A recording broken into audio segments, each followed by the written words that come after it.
This is the story of Cinderella, as told by a London slum child. What? You want another tale? Go on, I don't think. Here, Doris Jones, get off our stick. Go on. Shove off to your own menagerie before I start on you. And as for you, Frida Evans, didn't I see you at the ice cream barrel yesterday with hot chestnuts? And never so much as give me half a blinking rotten one. Now you wants a tale. Likely, ain't it? You go and get your tales at school, where you get your manners. Yes, and I know who's got peppermint rock under her overall this blessed minute. Think I ain't got no smeller, Etty Reader, do you? No, you ain't going to bite it off for me, neither. If I've got to tell you tales, I'm going to bite it off for myself. Give us hold of it. Well now, oh wait a minute, let me think. I know, I'll tell you about Cind'rella. Well, Cind'rella was a girl about as big as me. Pretty she was, like me too. And she had two ugly cats as sisters, like I've got. And she had a stepmother, her own mother being took off with the dropsy. And the stepmother didn't like Cind'rella.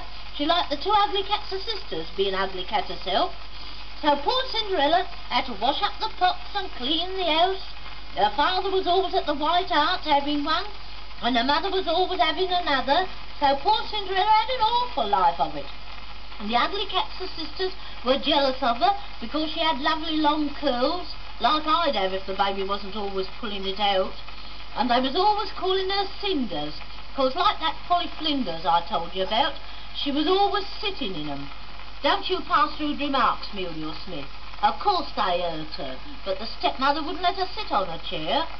Well, one day there was a Lord Mayor's dance at the town hall, and the stepmother and the ugly cats and sisters went by underground, all swanked up with scarves over their heads, like you've seen the toffs at South Kensington, and poor Cinders was left to do all the work. So there she sat by the fire that wasn't, because the coal man hadn't been, and she got so frightened being all alone, she kept hearing funny noises, and presently the clock struck 10:30, and all at once she heard a yowl outside. Then she heard a tapping, like Mother heard afore Uncle Percy died. Ooh, she come over all shivery. Then she got up, and she opened the door, and looked out, and who do you think was there? No, it wasn't Mother Hubbard's Sloppy. It was an old woman, with a stick in one hand, and she didn't have a bottle of beer in the other either. It was past closing time. She had a white wrinkly face and a long black cloak, and she hopped straight into the room, and she said to Cind'rella, "I am your fairy grandmother. What would you like best in all the world?"